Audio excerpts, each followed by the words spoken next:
Welcome back to the Explainer series. In chapters 1 through 3, we completely removed the danger by verifying the Uniswap pool, exposing the hidden selling pressure, and tracking those on-chain catharsis burns. That gave us a clean, safe supply. But today, we're pivoting, shifting our focus from market safety over to actual value. Because here is the stark truth. Safe is not the same as wanted. You can have a totally spotless token supply, but if literally no one has a reason to buy it, well, it just sits there.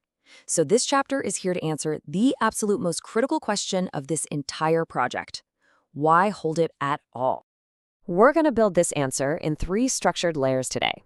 We'll start with the base of harder money, move to the Ethereum leverage point, explore the multiplier of real utility, take a quick look at whale logic, and finally tie it all together with the ultimate design. All right, part 1. The base, harder money. Let's start right at the bottom with layer 1, the absolute foundation. CRGPT is a capped ERC20 token. What does that actually mean in reality? Basically, it lives natively on Ethereum's rails. It uses its world-class settlement layer, its wallets, its smart contracts, and its DEX liquidity. But, and this is a really massive but, it runs with a much stricter set of tokenomics than Ethereum itself. Let's just make a very honest, respectful contrast right here on the record. Ethereum has a foundation, right? They have a team. And crucially, their supply can expand or contract through network issuance. CRGPT operates with a fixed, capped supply. There is no ongoing team issuance, and there is no inflation schedule. Simply put, they have a team and new supply, we have neither. Our supply can only stay flat or shrink. Now, even though news reports back in May of 2026 showed the Ethereum Foundation intending to, step back, pursue longevity over breadth, and sell less ETH, their supply is still variable by design. And that variability makes our structurally capped, shrinking supply mathematically harder. I want to be super clear here. We are absolutely not claiming to be safer than Ethereum. That's just not the goal. Instead, think of it like this analogy. Ethereum is the land and the vast highway system. CRGPT is simply a fixed number, limited asset built securely right on top of that highway. Section 2, the Ethereum leverage point. Let's move to layer 2 and see how this creates a direct economic relationship with ETH. What's really fascinating here is the simple arithmetic of the Uniswap pool pairing.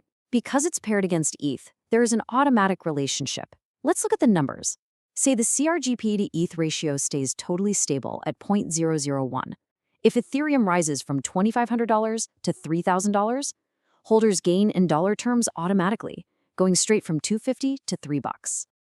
But to be scrupulously honest, we have to say the other half out loud. This cuts both ways. If Ethereum falls, CRGP falls in dollar terms too. CRGP moves with Ethereum in dollar terms when the ratio is stable. Then the ratio itself strengthens or weakens based on demand. It is harder money, absolutely, but it is not magic money. Section 3, the multiplier, real utility. Let's hit layer 3, taking us from a passive mathematical floor to active buy-side demand. Because look, scarcity is only a floor. A capped supply can sit totally dormant forever without adoption. Utility is the multiplier.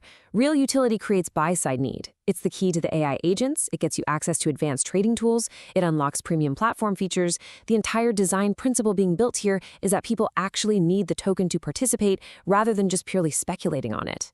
There are so many cool platforms out there in the digital graveyard with utterly useless tokens. If a piece of software runs perfectly fine while its token bleeds to zero, the token was never the product. The software actually has to require the token to function for demand to be real. So scarcity gives CRGPT its structure, but utility gives it a reason to be owned. Moving on to section 4, whale logic, legible structure. Let's see how large, sophisticated market participants view an asset like this. Large participants, whales, they do not buy hype. They look for clarity, and they look for mathematical soundness. They want legibility. And CRGP's design provides a highly legible structure. The tokenomics are perfectly transparent. The cap table is incredibly clean. It has a real utility, it's fully compatible with Ethereum, and it's got accessible DEX liquidity. Now let me be incredibly clear here. We are absolutely not promising that whales will accumulate this. We aren't making price predictions. We are simply pointing out that this structure is entirely understandable and cleanly accessible to large participants if they choose to seek that exposure. The door is professionally open. Section 5, the design explained. Let's tie all of these structural layers together into one final picture. It really all comes down to this sequence. Scarcity gives it financial discipline. Ethereum gives it world-class infrastructure, and utility gives it actual purpose. This perfectly explains the design and exactly why someone might value a scarce utility asset inside the broader Ethereum ecosystem. It does not guarantee outcomes, but it forms an incredibly solid foundation. Just as a quick bridge to our next explainer, remember that the deepest, most powerful layer of utility is actually the community itself, the builders who need the token to participate and earn, which we will cover next in Chapter 6. When you strip away all the market noise, what remains here is an honest tool built for a specific function. It is a key you need, not a ticket you gamble. So, with scarcity providing the discipline and utility providing the purpose, we're left with a structure built purely on reality. The only question left is, how will you choose to utilize this key within the Ethereum ecosystem?